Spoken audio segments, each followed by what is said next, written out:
Carb conscious eaters need to turn away. We're entering a world of pasta and cheese. In America, we have this problem where we associate Italian food with pretty much spaghetti and lasagna. I'm trying to mix it up a little bit here and get some manicotti going with the family. One of the points of my speech here that I'm trying to do, though, is kind of promote local, fresh food and not to be tricked by gimmicks at the grocery store. At the grocery store, when you first go in, you do not want to be fooled because the quantity can be deceiving. A good example is I purchased a stevia plant, which is known as Truvia. The generic packets are $2 cheaper, but if you pay a real close attention, the generic packets actually have half of the amount of product in them as the actual Truvia. So if you buy the Truvia brand, it actually ends up being almost a whole cent cheaper an ounce. So you really need to pay attention because the generic brands are trying to deceive you. Not all the time, I should say. For the best and healthiest results, you want to use natural, healthy, and minimally processed foods. Kind of hard to do with manicotti noodles. I don't want to press my own manicotti, so we did buy Barilla, made in Iowa, pasta noodles. Fresh foods from local co-ops and farmers markets. Buying local is a good way to support your community, and it helps guarantee the freshness a little bit better. But now let's begin to prepare our meal. Basically, you're going to start off by boiling a pot of water and get your pasta noodles cooked down to a good al dente so they're soft but not all the way cooked because they are going to bake in the oven a little bit longer. You're going to take cheeses. We got 2/3 cup fresh grated Parmesan cheese. We got a 1/2 cup of fresh shredded mozzarella cheese. And this is my own little special mixture here. It's fresh parsley, I'd say right around 1/8 of a cup. I take 3 fresh cloves of garlic, squash them and mince them, and then salt, pepper, and oregano into the mix. And we're going to mix this up.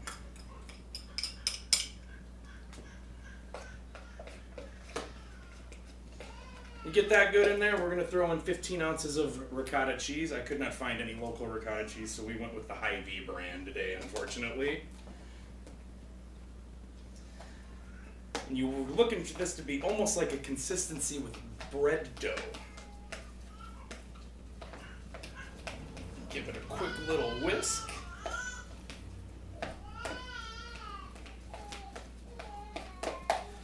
Now, as long as you're not dealing with any protein or eggs or raw meat products, since this is just basically a cheese mixture, I recommend tasting to make sure it's good. Perfect. The tedious part is next, but don't fear, I have a nice way to actually make it much easier on you. We're going to take our cheese mixture, after we have it all good, and we are going to slop it into a Ziploc baggie. It doesn't have to be brand name Ziploc, any generic Walmart, Target sack will do. And you're just going to use it almost like a pastry bag.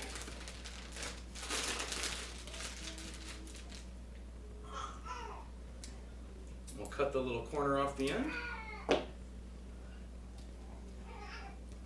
Open the noodle up and squeeze the noodle full.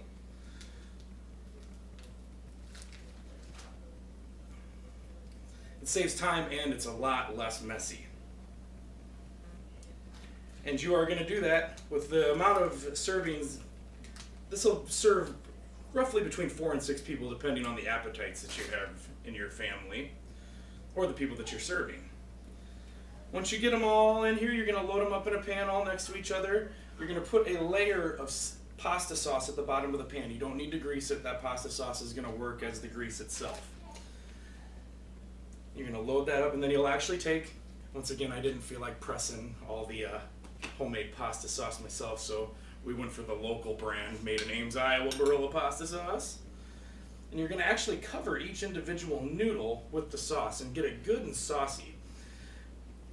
Because it's going to actually help finish cook that noodle while it's in the oven. And so forth on all the noodles itself.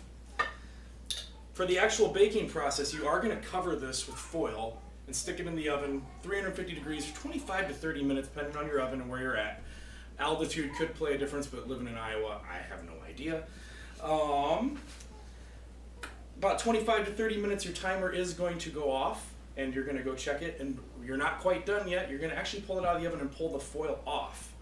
And what you'll then do is top it with just a little bit of mozzarella cheese, just a little bit across the top, because you want your end product to be beautiful like this.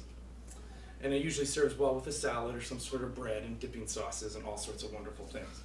It's a very, very fun dish to eat. It's very delicious. And now that I have such a beautiful plate of food in front of me, I think it's time we wrap this up.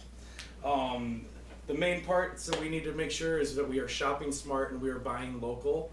Our communities need it and our local farmers need it. So whenever possible, please try to buy local. And the next time the kids want spaghetti for dinner, you should try something new.